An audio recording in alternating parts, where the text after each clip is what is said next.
आइए हम सभी लोग फिर से देखते हैं 9.3 का फोर्थ क्वेश्चन। क्वेश्चन नंबर 4 लिखा हुआ है कि Tanmay bought biscuits for 40 rupees and 45 पैसे, है ना। 40 रुपया 45 पैसे का उसने बिस्किट खरीदा। ब्रेड फॉर 36.40 यानी कि 36 रुपये 40 पैसे का उसने ब्रेड खरीदा। एंड टॉफी फॉर 9.45 यानी कि 9 रुपये 45 पैसे का उसने टॉफी खरीदा। फ्रॉम ये वन स्टेशनरी शॉप यानी कि एक दुकान से उसने जहाँ टॉफी वगैरह मिलता है वो उस दुकान से उसने ये सारे सामान खरीदे। तो ही गेव 100 रुपीज़ उसने नोट टू द शॉपकीपर यानी कि दुकानदार को उसने 100 रुपये का नोट दिए। तो फिर ये क्वेश्चन करता है कि what amount does he get back यानी कि उसे कितने रुपए वापस मिलेंगे, ना। समझ में आया? इसका हिंदी पहले समझ लीजिए। क्या कहता है कि तन्मय ने बिस्किट 40 रुपये 45 पैसे का खरीदा और 36 रुपये 40 पैसे का उसने क्या खरीदा, ब्रेड लिया। और फिर टॉफी खरीदा उसने 9 रुपये 45 पैसे का और 100 रुपये का नोट उसने दुकानदार को दिया। तो कितने पैसे उसे वापस मिलेंगे? तो आप लोग क्या करेंगे कि जितना सामान उसने बोट किया दुकानदार से यानी कि खरीदा उस पैसे को आप सभी लोग ऐड कर लेंगे यानी कि जोड़ लेंगे। तो पहले जोड़ लेंगे और 100 रुपये में से उसको माइनस कर देंगे। तो आइए हम लोग यही प्रक्रिया करते हैं।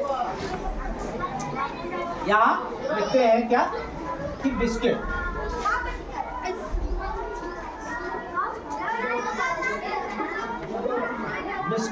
उसने खरीदा 40.45 और फिर क्या खरीदा, ब्रेड। हाँ, आ जाइए। ब्रेड उसने खरीदा 36.40 36 रुपये 40 पैसे। और टॉफी उसने कितने में खरीदा भाई? टॉफीज खरीदा 9.45। उसको ऐड कर लेंगे सब यानी कि जोड़ लेंगे, है ना। तो 505 इक्वल टू 10 हो गया ना। कैरी ओवर 1 यानी कि एक हासिल आया।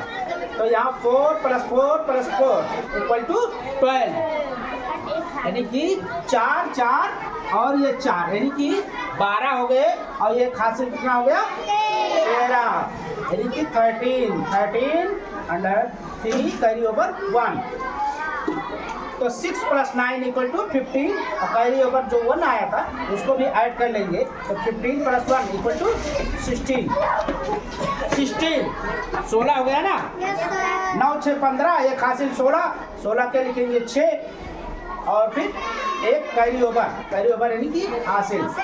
तो 4 + 1 5 और +3 कितना हुआ, 8 यानी कि ये हो गया टोटल एक्सपेंस हो गया। टोटल एक्सपेंस मतलब टोटल खर्चा हुआ उसका, है ना। और 100 रुपये का जब नोट उसने दिया था तो अब आप क्या करेंगे, 100 रुपये में से इतने पैसे को घटा देंगे। इतने को घटाएंगे 86.30, ठीक ना। तो ये घटाना आप लोग को आता है, सब्ट्रैक्शन आता है। सब्ट्रैक्ट आप लोग कैसे करते हैं, देखिए 0 - 0 = 0। एंड यहाँ देखिए हिंदी में भी समझ सकते हैं। इसको 0 में से 3 नहीं घटेगा तो क्या करेगा, इसे उधार मांगेगा। तो उधार मांगेगा, यहाँ हो जाएगा 10 में से 3 निकाल देंगे तो कितना हो जाएगा, 10 - 3 = 7। अब पॉइंट के नीचे सिधाई पे पॉइंट ही रख देंगे यानी कि दशमलव की सिधाई पे दशमलव। और यहाँ बचे थे कितने, 9। तो 9 में से 6 माइनस करेंगे तो 3। यहाँ कितने बचे थे, 9।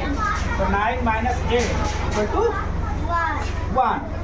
तो क्या पूछ रहा था, what amount does he get back, वह वापस कितना रुपया पाएगा। तो आप सभी लोग यहाँ क्या लिखेंगे कि तन्मय कितना रुपए पाएगा, 13 रुपीज 70 पैसे वो वापस पाएगा। तो आप आंसर में लिखेंगे, क्या लिखेंगे,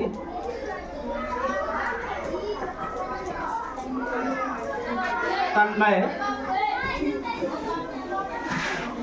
गेट 13 रुपीज 70 पैसे गेट बैक ना, गेट बैक मतलब वापस पाएगा, ठीक है। ये आंसर है। जहाँ समझ में नहीं आया वहाँ फिर से पूछेंगे, ठीक, नोट कर लीजिए।